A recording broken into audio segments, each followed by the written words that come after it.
So one of the things about teaching Latin as a language is that you have a lot of work that you have to do outside of a classroom that you don't get classroom credit for.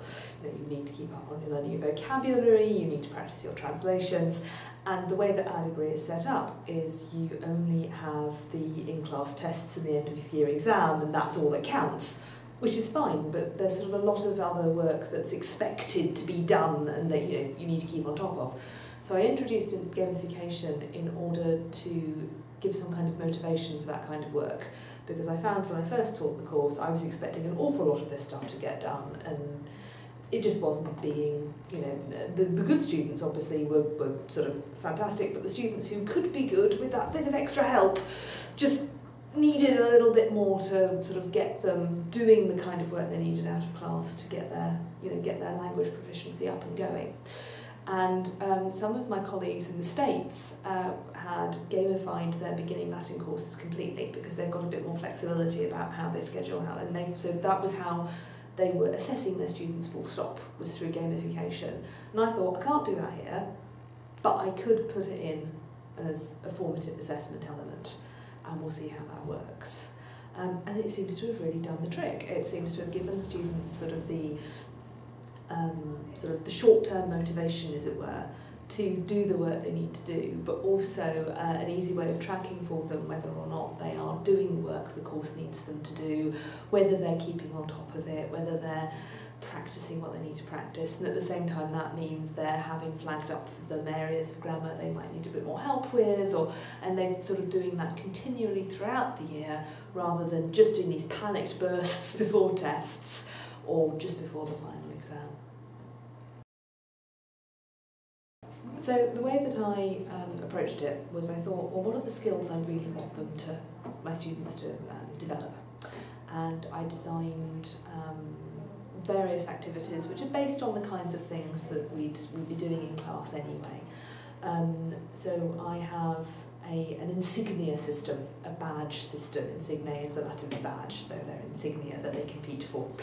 And it's sort of set up on a games model where basically the students are trying to win as many insignia as they can by completing these various tasks, these various activities.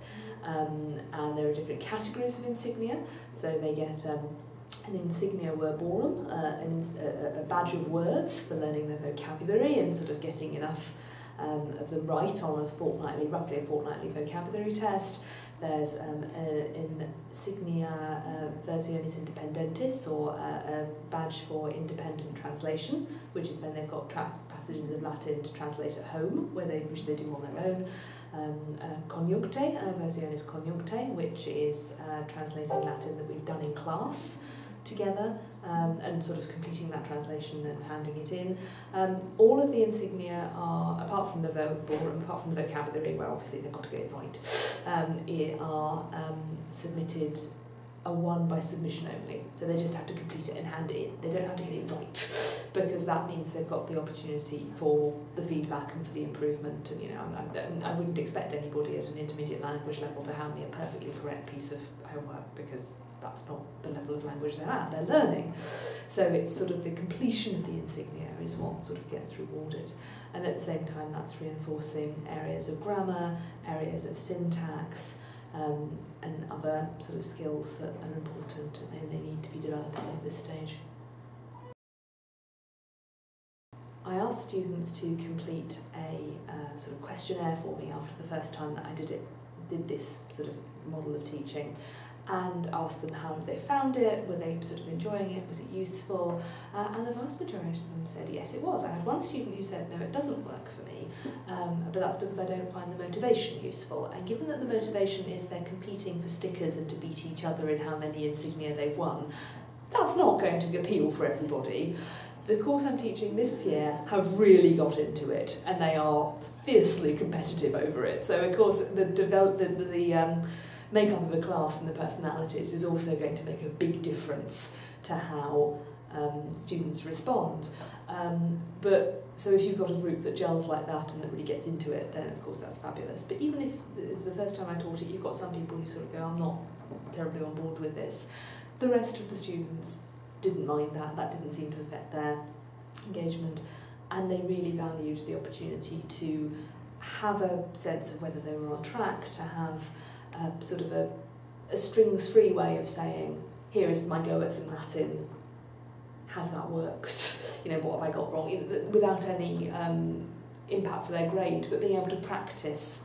And something that they've also been telling me a lot is they really appreciate the ability to see if they're on track. Are they keeping up with the work they need to be keeping up with? Are they on top of the workload?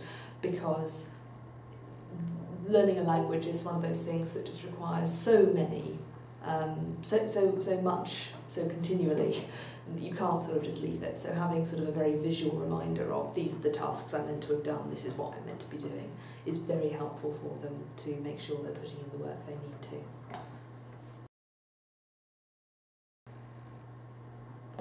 To people who are thinking about gamifying, I would recommend not getting... When I was reading around the literature for this, I found there was an awful lot of emphasis on the virtual learning environment is our friend, we can make it technical, we can sort of make computers do things for us. And I was sort of looking at this and